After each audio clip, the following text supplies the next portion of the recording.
Vou chamar o Breno Galante para entrar nessa conversa. Ô Breno, ouvi algumas pessoas linkando esse empate sofrido pelo Atlético, o gol do Criciúma, com as mudanças feitas pelo Milito 4 minutos antes. Ele mudou todo o ataque do Galo, saiu Hulk, Paulinho, saiu também o Gustavo Scarpa, entraram Alisson, Cadu e Vargas. Você também associa uma coisa a outra ou o empate veio por outras circunstâncias? Milito falou na coletiva, o time jogou bem, faltou eficácia. Boa tarde, Breno Galante, qual a sua análise do jogo? Boa tarde, Matheus, Rafa, Dimara, Seabra, Lélio, turma de casa. Olha, a gente comentou aqui a semana toda, né, que ia ser um jogo difícil pro Atlético, porque o Atlético sempre, quando a gente vê adversários que estão mais fracos pela frente, o Atlético dá uma rateada. Ano passado a gente lembra do Curitiba, os pontos perdidos contra a América, que acabou rebaixado, enfim. E começou de novo da mesma maneira. Isso assustou muito o torcedor do Atlético ontem, né? Porque, no meu ponto de vista, o Atlético jogou bem. O Atlético estava controlando o jogo, apesar do Curitiba ter criado uma chance no primeiro tempo. Vacilo da zaga do Atlético, o Atlético toma um gol de vacilo da zaga do Atlético. Eu não acho que as alterações elas tenham tido um impacto no resultado, não acho. Eu acho que o Atlético não soube matar o jogo. O Atlético teve a oportunidade de matar o jogo, né? Mas não, como o próprio Milito falou na coletiva, né? Faltou um pouquinho mais de empenho nisso, nas finalizações, né? O Paulinho teve uma chance clara no segundo tempo, furou dentro da grande área, né? O Scarpa acertou um belíssimo chute que ia nos lembrar aqui, o Lélio vai lembrar bem daquele gol do Everton, no cruzamento do Éder de escanteio. Ontem o Hulk bate escanteio, ele bate de primeira, ia fazer um gol de placa. Por pouco não fez o gol, mas aí no final o Atlético, né? A bola pune, né? O Atlético não fez, não soube matar. E aí eu acho que um vacilo da zaga. O próprio Igor Rabelo disse que ficou com receio de chutar a bola e até fazer um gol contra. Mas, pô, não dá pra levar um gol desse. E o pior, não dá pra você perder pontos assim dentro de casa. Você disse bem, Matheus, o Criciúma não vai brigar pelo título. Então nós não perdemos ponto para um adversário direto, né? E talvez os adversários diretos do Atlético não percam ponto em casa pro Criciúma, como o Atlético fez. Uma coisa é certa. O Atlético vai ter que ir a Criciúma para recuperar pelo menos 3 pontos lá e não dá para poder pensar de novo na Arena MRV em resultados diferentes do que vitória, inclusive no sábado contra o Cruzeiro. Eu acho que a responsabilidade aumenta até pela questão da tabela do Brasileiro, Matheus. Dimar Oliveira, você comentou o jogo ontem na rádio e a gente conversando em off sobre a partida, você falou justamente sobre essas trocas por atacado do Milito no segundo tempo. Pra você, então, você acha que quando ele saca Paulinho, Hulk e Scarpa de uma sentada só, ele chamou quer dizer, você não falou isso, você falou que não que o Atlético chamou o adversário pra cima, mas ele parou de perturbá-la no campo ofensivo, né?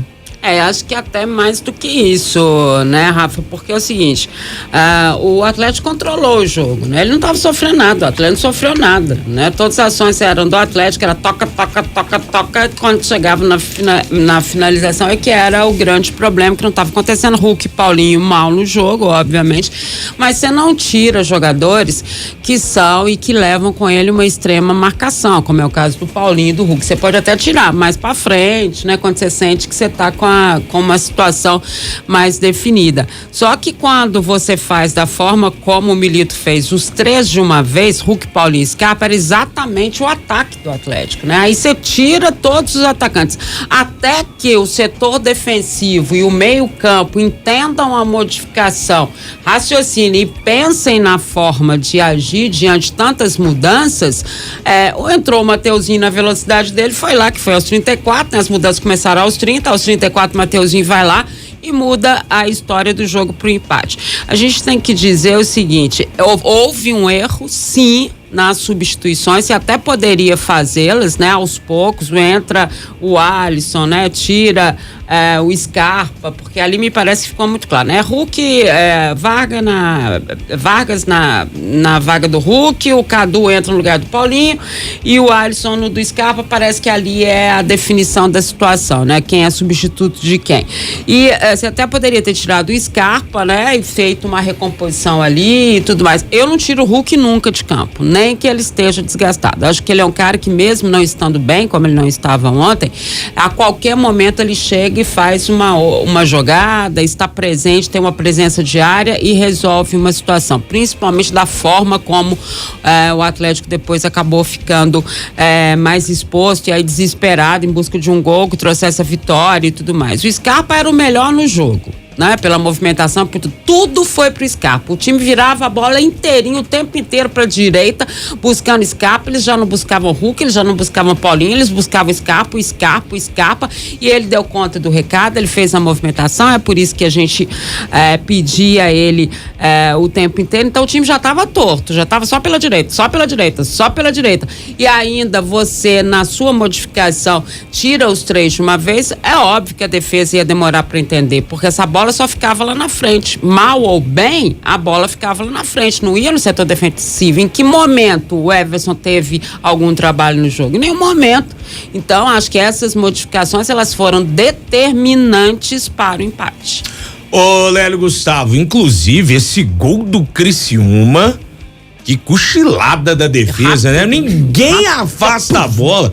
Eu não sei se é um misto de Mateuzinho entrou no segundo tempo, tava descansado, aí partiu em velocidade, deixou todo mundo comendo poeira, ou se foi pé mole, como dizem por aí, dos defensores do Galo, né? Era uma jogada cantada já há muito tempo, né? O Criciúma no segundo tempo vinha buscando esse contra-ataque aí, uma hora aconteceu e a defesa do Atlético comeu mosca, e já tinha comido mosca em 2, 3 oportunidades. E como também, já no primeiro tempo, num lance muito confuso, né? Que a bola ficou quicando dentro da grande área, chega um, chega outro, e aí ela sobra, graças até ao Rubens. No início do jogo, antes dele sair, a bola fica nas mãos do Everson. Mas eu vou discordar da Dimar aqui. O problema é que com Paulinho, Hulk e Scarpa, eles em campo, o Atlético tinha finalizado 20 vezes. Tinha feito um gol do mesmo jeito. E tava lá batendo e não conseguia furar a defesa do Criciúma. Então o técnico fez a modificação e 1 minuto antes de sofrer o gol, o Alisson perdeu mais um gol feito.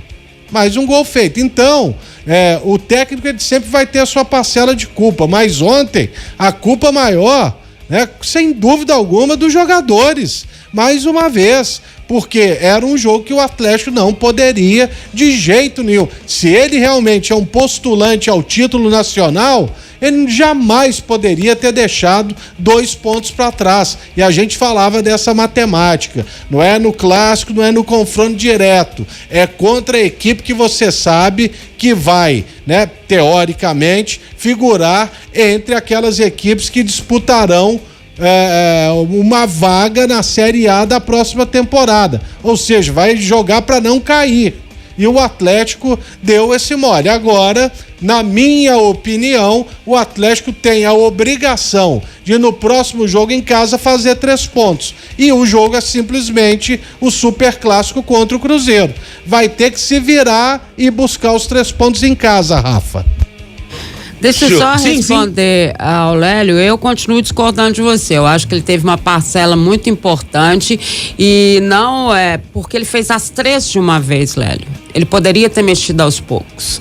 Ele não poderia ter exposto tanto ao Atlético uma mudança tática tão efetiva e principalmente em cima... Tática não, só de nomes. Não, de nomes e tática. A forma de jogar do próprio Alisson é diferente. O Alisson tem muito mais correria e muito mais velocidade do que o Scarpa. O Scarpa tá jogando de ponta direita. Sim, mas a velocidade do Alisson é diferente. Tanto que os caras derrubaram. Exatamente, derrubaram ele 3 ou 4 vezes. Quando você tem um cara que tem essa velocidade de frente, obviamente, o setor defensivo demora muito mais para entender a nova marcação. E foi exatamente no aproveitamento desse momento que o Mateuzinho entra pela esquerda do ataque ataque do Criciúma e chega no gol. Então você pode mudar, óbvio que pode fazer tentativas, mas você não precisa tirar os 3 de uma vez. Aí é um erro de avaliação, é um erro de leitura de jogo. E esse erro ele teve também.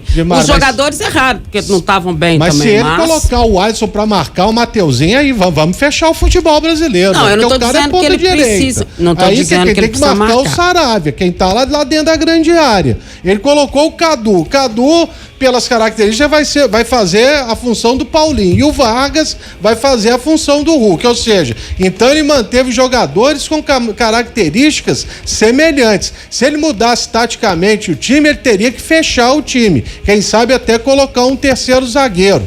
Não sei, se colocasse a chiadeira ia ser a mesma. O certo é que vacilou, ele tem que ser contestado também. Mas a parcela maior para mim é dos jogadores. E o Paulinho ontem foi mal de novo. O Hulk, por mais que tenha dado assistência, foi mal de novo, perdendo chances claras do meu ponto de vista. E o principal, tomando decisões equivocadas enquanto esteve em campo. Bom, vamos... Fala, Breno. Não, é que vale lembrar que ele só tinha mais uma alteração, né?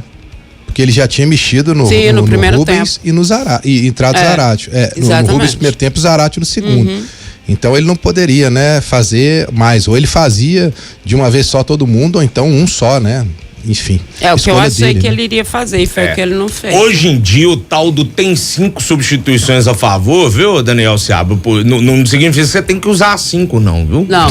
Fica a dica aí. Longe de mim querer ser treinador, a minha licença é Rua Debaixo do Bairro Pro. E olha, é nem CBF, mas às vezes não precisa também não. Vamos fazer o seguinte, vamos chamar o Hulk, porque tem uma fala interessante dele, eu queria que você comentasse, porque o Hulk ontem ficou boladão com a torcida também, né? Ele foi questionado, né, a respeito desse empate e vamos ouvir o que avaliou o super-herói do Galo sobre esse Galo 1, Criciúma também 1. Não é que aumenta a responsabilidade aqui é sempre, a gente ganha 10 jogos seguidos, se tu empatar o 11º, a pressão vai ser grande, como aconteceu hoje, cara, a gente tava com 5 jogos sem perder. Um empate em casa, é claro que fica aquele gostinho amargo de derrota, mas a cobrança é grande, você vê ali a torcida vaiando, poxa, todo mundo correndo pra caramba, a gente tá tentando dar o nosso melhor, entendeu? E o que a gente precisa é do reconhecimento da nossa torcida, que tem sim, nossa torcida é maravilhosa, precisa de nos apoiar do começo ao final, e a gente vai assumir essa responsabilidade, melhorar o que precisa ser melhorado, para que a gente não possa oscilar tanto assim de um tempo para o outro. Tá aí o Hulk que se referiu às vaias da torcida e elas vieram só ao apito final. Durante o jogo a torcida até apoiou. Pois é, porque eu até questionei se ele tava reclamando de vaias quando o Criciúma tava com a posse de bola e a galera tava vaiando, ou se foram justamente essas vaias ao término da partida. Agora, você acha que o Hulk ele tá com a razão de reclamar de vaias da torcida, ou o Atlético empatar com o Criciúma em casa não é um resultado esperado pelo time que tem o Galo comparado ao elenco do Criciúma e a turma tinha que ficar chateada sim? Não, eu acho que o torcedor, é o que eu falei em relação até ao Cruzeiro outro dia, fala a mesma coisa em relação ao Atlético. Se não for canto racista, homofóbico, não jogar nada no gramado, o torcedor tá coberto de razão. Ele tem todo o direito de vaiar, de elogiar, de xingar, de fazer o que ele achar. Eu não acho que isso adianta alguma coisa, mas o torcedor tem todo o direito. Se foi depois do jogo, aí beleza, tá vaiando o resultado, tá vaiando o futebol do time, que foi realmente muito ruim. Aliás, não, o Atlético dominou o jogo, mas não foi efetivo. Vamos mudar a forma de falar. O Atlético teve mais posse de bola, teve mais finalização, levou mais perigo, mas não conseguiu ser efetivo. Para mim, o Atlético foi até displicente em alguns momentos. Se você faz 1-0, não adianta você ficar ali administrando, tocando bola. Trocou o jogador ou não trocou. O time do Atlético, o elenco do Atlético, não pode empatar com o Criciúma. O Atlético vai disputar um campeonato, o Criciúma vai disputar outro. Não dá pro Atlético empatar com o Criciúma dentro da Arena MRV. Não dá. E aí perde 2 pontos importantíssimos que, vamos combinar que lá no final do campeonato vai começar com aquele negócio de pacto pela vitória. Agora vamos fazer um pacto pela vitória. Pra quê? Para o título ou pra vaga na Libertadores? Esses 2 pontos aí já eram. O pacto pra vitória tem que começar no início do campeonato. Não adianta começar faltando 3 rodadas pra acabar, não. E oscilou, né? O Hulk falou, e é verdade, voltou numa coisa que a gente falou ontem aqui no Tempo Esportes, do estádio, que era o fato do Atlético oscilar demais. Ou oscila no primeiro tempo, ou oscila no segundo. Ou destroca, um dia no segundo, outro dia no primeiro. Isso aí também continuou da mesma forma. Bom, a gente teve também outros dois, a gente tem, na verdade, outros dois personagens. O Vitor eu vou guardar para daqui a pouco, Matheus. Só fazer uma pergunta aqui pro Breno Galante. Você acha, Breno, considerando o contexto histórico desde a inauguração da Arena e o Galo ainda não venceu o Cruzeiro, esse background aí a gente não tem como afastar, mas depois de um empate com o Criciúma na Arena MRV, você acha que o Atlético entra mais pressionado pro clássico ou não afeta tanto assim, hein? Rafa, essa foi até a pergunta que eu fiz pro Milito ontem, né? Como é que ele encarava o clássico, qual a maneira que ele encara, porque eu acho que o Atlético entra com mais pressão e mais responsabilidade, né? Se você vem de um resultado positivo como o Corinthians, você vem de uma vitória tranquila ontem e você chega no clássico, o ambiente seria muito mais tranquilo por parte do torcedor. O Atlético ainda não venceu o Cruzeiro dentro da Arena MRV e isso incomoda muito o torcedor do Atlético. E aí quando ele vê a situação pela qual passou com o Criciúma, o Cruzeiro eu acho que não vai jogar diferente não. O Cruzeiro vai jogar daquela maneira que a gente já viu na Arena MRV, atrás, segurando, catimbando o jogo, e aí quando pode sai num contra-ataque no outro para poder matar o jogo. Preocupa o torcedor, preocupa, e eu acho que a carga psicológica ela pesa também. Eu me recordo conversando com o Rodrigo Caetano no início desse ano, e eu falando com ele, poxa, o Atlético parece que entra no clássico contra o Cruzeiro, sempre o Cruzeiro correndo mais, se entregando mais, o Atlético parece que sabe que vai ganhar a hora que quiser, e a coisa não funciona assim. E aí ele me falou, é uma carga emocional, existe uma pressão muito grande emocional em cima dos jogadores para ter um resultado lá, e isso incomoda. Palavras dele. Eu acho que pode incomodar? Pode, eu acho que é uma responsabilidade maior, mas o Lélio falou tudo. É obrigação do Atlético, Rafa, não tem como, não só pela classificação do Brasileiro, mas por conta desse jejum aí de 3 jogos e nenhuma vitória na Arena MRV sobre o seu maior rival. Ô Matheus, a gente tem o Vitor também, que ontem após a coletiva do Milito com o Otávio, certo? Ele, não é que ele foi enquadrado, tá gente? O pessoal da imprensa, né? O Edivaldo Miranda e os outros colegas colaram no Vitor para bater um papo sobre janela de transferências, chegadas e saídas no Galo, e tem 2 sonoras aqui, 2 pontos importantes dessa conversa do Vitor com a imprensa, né? Exatamente, a primeira delas, o Vitor falando sobre as situações de Patrick, tá indo mesmo pro Santos, o Edenilson vai pro Grêmio e o Gemerson, que tem sido alvo de Grêmio e Atlético Paranaense. Vamos ouvir então o que disse o diretor de futebol do Galo. Bom, o Edenilson, né, foi dado como certo, mas né, nada concreto, né? Sondagem, especulação, né? Conversas, mas nada muito avançado, né? Realmente o Patrick viaja amanhã, já faz os exames lá em Santos para poder ser anunciado, e o Gemerson, né? Nenhuma possibilidade de sair, porque sabemos da importância, momento que a gente vive, e é um jogador que o Milito conta para a temporada. Portanto, o Patrick muito perto de ser anunciado pelo Santos, ainda não foi. Deu um F5 aqui no Twitter do Santos, por enquanto não anunciaram o Patrick. O Edenilson pode ir para o Grêmio de fato. E aí, vem reforço para suprir essas saídas, Vitor? Não temos tempo para isso, né? Por mais que a gente entenda que seja uma situação emergencial, nós temos, né, que manejar dentro do elenco, né, as possibilidades que nós temos, né? Para essa janela alguma reposição é impossível, né? Pelo tempo, até porque nós não tínhamos planejado fazer nenhum movimento de chegada, né? Agora, né? Apostando na continuidade, na qualidade do nosso elenco, e apostando nisso também para a sequência. Sabemos que nós temos um elenco bem qualificado, um elenco, né, equilibrado, né?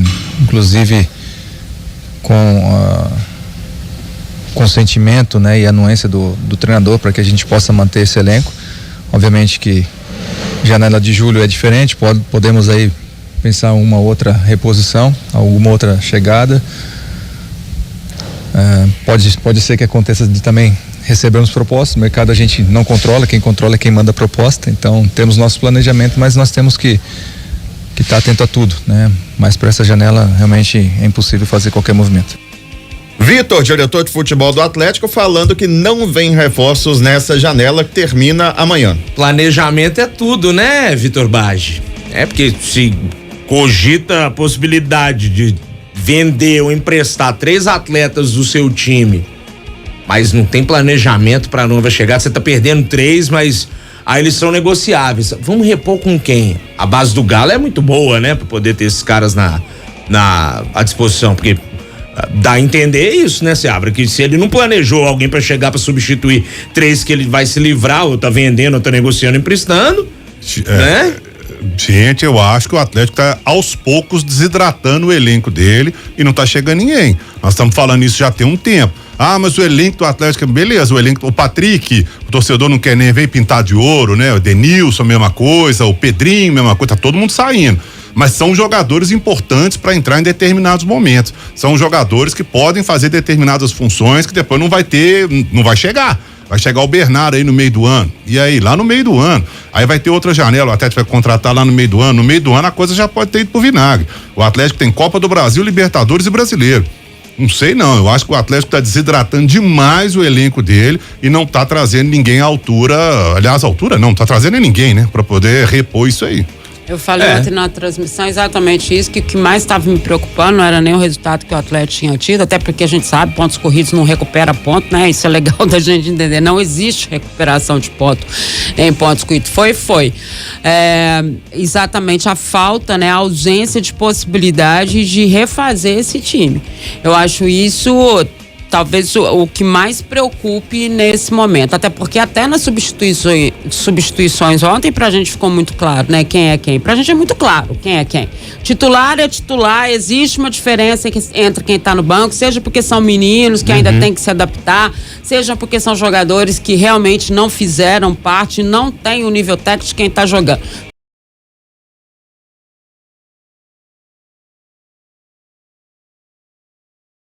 É bom avisar a gente, porque daí a gente começa a olhar de forma diferente. Agora, Lélio Gustavo, o Matheus Oliveira, a gente produzindo o programa, ele falou que, gente, eu sei, Filipão já não é mais a história presente do Atlético. Só que hoje, né, Matheus, a gente viu que o Filipão deu uma entrevista à Rádio Bandeirantes, correto? De Porto Alegre. E aí o Scolari falando sobre a passagem dele no Galo e tudo mais, teve um trecho dessa entrevista que nos chamou a atenção e que pode bater justamente com questões de planejamento, organização do Galo enquanto SAF. O que o Filipão falou pra turma lá da Band em Porto Alegre, hein, Matheus? Pois é, Rafa, primeiro ele falou que foi uma surpresa a demissão, né? Foi até bem sucinto nesse aspecto, nesse questionamento, Filipão. Mas aí perguntaram pra ele, até porque os nossos colegas do Rio Grande do Sul têm interesse no assunto local, sobre Eduardo Cudê. Filipão substituiu o Cudê aqui no Atlético, o Cudê hoje é técnico do Inter. Perguntaram pro Filipão, e aí, Filipão, o que você acha do Cudê? E aí o Filipão, na resposta, ele elogiou o Cudê e me parece ter feito uma crítica indireta à diretoria do Galo. Vocês me ajudem a saber se eu interpretei certo ou não. Vamos ouvir. Bem, eu posso dizer o seguinte, eu avalio ele bem porque eu passei a conhecer o Cudê um pouco melhor depois de 3-4 meses lá em Minas, no Atlético, porque quando eu cheguei a impressão que me passaram foi uma, mas não é a realidade. E a realidade é que ele é um excelente técnico, foi uma pessoa muito organizada e detalhada no Atlético, que em alguns momentos teve uma dificuldade por causa de uma ou outra coisa. Foi um treinador que deu oportunidades à direção do Atlético de que realizasse algumas negociações, depois solicitou alguns valores para sua equipe e que teve alguma situação de não aceitação, mas eu considero um excelente técnico e, além de um excelente técnico, eu passei a vê-lo diferente depois que conheci algumas coisas que eu vivi lá dentro do Atlético. Lélio Gustavo, e aí, o que você achou da fala de Luiz Felipe Scolari? Eu achei que o Filipão, ele tá, né, inclusive, como é que eu diria, referendando aquilo que foi dito, ou revalidando, sei lá. Assinando embaixo que foi dito pelo Cudê à época. o motivo dele ter saído. E ele cita aí claramente até sobre negociações e tudo mais. E que para ele foi passado uma coisa, num primeiro momento, mas ele saiu entendendo outra completamente diferente. Isso aí certamente até pela característica do Filipão de conversar com muitas pessoas e entender, e chegar a uma conclusão do que havia acontecido. Mas é isso aí. Os camaradas mandaram o Pavão pro Grêmio. Óbvio, mandando o Pavão e tal, mas vai vir alguém pro lugar, não chegou até hoje. Não, mas já tem o Adson, aí já ficou o Adson. Aí agora tá saindo o Patrick, ontem o Rubens se machucou, o Patrick pode ser lateral esquerdo. E aí, se o Arana não puder jogar, quem vai ser o lateral esquerdo? Você saberia me dizer? Não, né? Tá saindo o Edenilson. Edenilson, quando foi, todo mundo fala, foi uma porcaria o Edenilson. Quando ele virou titular com o Filipão, ninguém falava isso. Ele tava jogando bem. Aí agora, não, é uma areia, tá vendendo pro Grêmio. Eu também acho que o Atlético tá perdendo força de elenco. Isso aí pra mim é muito claro, e principalmente quando não chega ninguém. Ah, mas vai chegar o Bernard. O Bernard vai jogar de lateral esquerdo? Se precisar? Não sei, né? Vamos aguardar. Ô, Breno Galante, meu velho, pra gente fechar suas considerações finais. Estamos encerrando esse primeiro bloco do Galo aqui no programa. Não, só pra dizer pro Lélio, que a gente sabe que vai sobrar pro Scarpa, como aconteceu lá na Venezuela, pro Scarpa jogar pela ala esquerda ali. Ele não tem outra opção. E aí vai ser um desperdício, né? E aí vai ser muito exatamente. Vai ser um grande desperdício, mas a gente tem que entender também que dificilmente o Arana fica fora, O Arana é um jogador que tem uma regularidade incrível. Eu acho que o Milito vai ter que se apegar a isso, porque se ele fizer alguma situação para variar ali, para poupar o Arana, ele não tem outro jogador, não tem nenhum lateral da base pronto, que treine inclusive com o profissional para poder assumir essa posição. Ô Rafa, grande abraço para você, e amanhã a gente volta, Amanhã vamos falar de clássico, é sempre bom falar de clássico. Um abraço.